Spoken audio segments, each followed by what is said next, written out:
All right.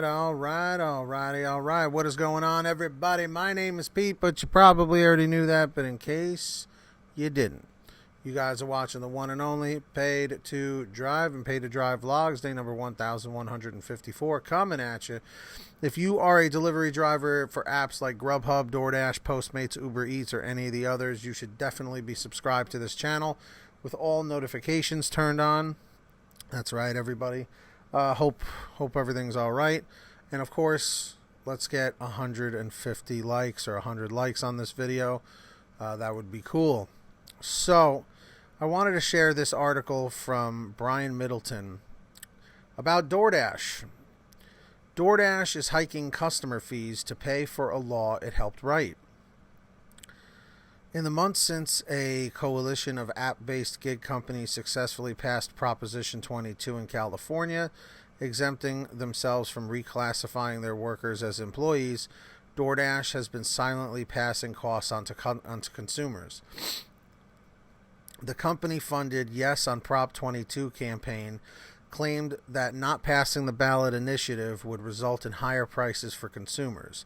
And in early December, news first broke that gig companies would be charging more anyway to cover the costs of benefits promised in Prop 22, such as health care and a minimum pay guarantee. It's also not clear whether these new benefits warrant price hikes, as an October 2019 study by the Berkeley Labor Center of Proposition 22 found that driver pay would come out to about $5.64 an hour. Nonetheless, companies in the coalition signaled they'd have to pass costs onto consumers instead of absorbing them into their already unprofitable enterprises. Now, DoorDash is raising its service fee to 15% in California, which, according to an in-app description, helps us operate DoorDash and provide a minimum pay guarantee to California Dashers.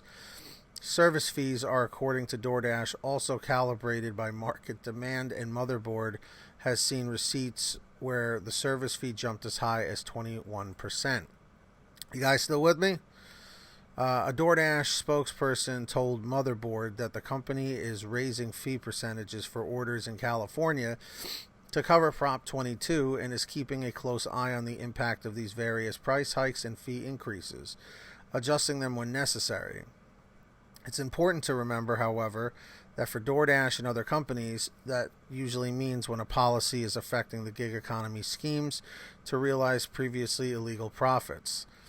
Recently, DoorDash has been experimenting with how to respond to the wave of governments nationwide placing caps on the fees that third-party delivery services charge restaurants. DoorDash has already introduced additional fees for customers in Denver and Chicago and abandoned plans to hike fees for Washington, D.C. restaurants using Dash Pass, but has silently introduced new fees in California to offset commission caps introduced by regulators.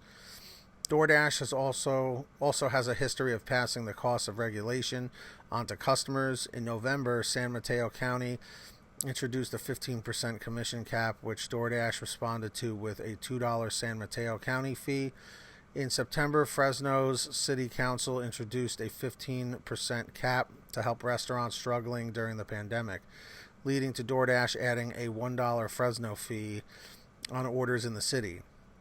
A more general $1.50 surcharge titled Regulatory Response Fee appears elsewhere, both in California cities like San Jose and Mountain View, but also cities in Oregon and Washington, the latter of which is home to the only statewide cap. Each of these fees offer largely identical in-app descriptions explaining they allow DoorDash to continue to offer you convenient delivery while ensuring that Dashers are active and earning. The fees, however, don't ensure food delivery remains convenient so much as they ensure DoorDash can subsidize the prices. DoorDash's enterprise is an unprofitable and unsustainable one. It offered convenient delivery before going public because it was flush in venture capital and will offer convenient delivery now because its IPO raised billions more in investor capital despite never turning a profit. Now that it is facing the possibility of more caps and regulatory action, it appears DoorDash was right when it warned investors that its business model, specifically its pay model, or investment risks. If regulators reduce its ability to minimize labor costs and raise revenues from restaurants and delivery drivers, DoorDash and other affected gig companies will be forced to increasingly hike fees on consumers and risk losing them to competitors or traditional restaurant delivery options. So, this is both a good thing and a bad thing.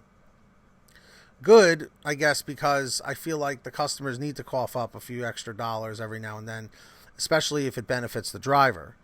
But like it said in the last paragraph, and I'll have this link down below, it may force consumers or customers to go to other apps, because, there are other options, GrubHub, UberEATS, and, a lot of the smaller ones. Also, not to mention that restaurants have been creating their own apps, to get away from all of these fees that they have to pay, that 25-30% fee kind of a thing, So, I don't know. I'm on the fence with all of this. I don't know where it could go. It could go one of either way, So let me know in the comments section what you guys think about it. Do you think that this is a good thing that they're hiking the customer fees to pay for a law it helped to write, or do you think it's a good thing? Do you think it's a bad thing? Let me know down below in the comments section.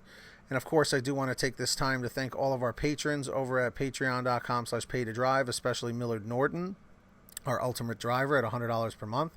And of course, Kimberly Thomas and Tulsa Todd, Heidi Barnes, Bryon Pomeroy, William Boudreau, Fernando Carranza, Justin Case, Sarah Keston, Alan G. Van Horn, Scott Freisner, Drew Hanor, Stephen Neely, Frank Haviland, Jason Casta, Sherry Cassidy, John Bonacci, Terry DeLong, Anthony Bliss, Nick G., Ginny Thomas, Matt Epperson, and Terrence Pacheco.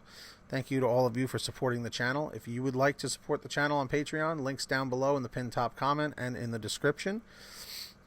And also, guys, please sign up on the Get Upside Gas app. Comment 333 if you're on there, 444 if you're not yet. Pump your gas, print out your receipt, take a picture of your receipt with the Get Upside Gas app, and within 48 hours or so, you'll get anywhere from 15 cents to 45 cents a gallon back, which is pretty fantastic. And if a friend or family member signs up using your code, you'll get paid every time they pump gas. It's called Get Upside. Links in the description. Make sure to download it. And of course, check out paytodrivestore.com for t-shirts, hoodies, and all that good stuff. Everything is on sale right now. Link down below. And that's basically it. That's all I got for you on this one. I'm not really feeling too hot, so that's why I'm kind of, in slow motion today. But if you could, just a friendly reminder, please hit that like button down below if you deliver in this gig economy. And also, if you deliver in this gig economy, hit the red subscribe button down below. And to the right, it has the little notification bell. Turn it on so you don't miss any of these updates. And that's it. If you made it to the end, comment end 624 and 624 and get that money, get that honey. Keep hustling, keep bustling. And we'll see you guys next time right here on Pay to Drive and Pay to Drive Vlogs. Take care, everybody. Later.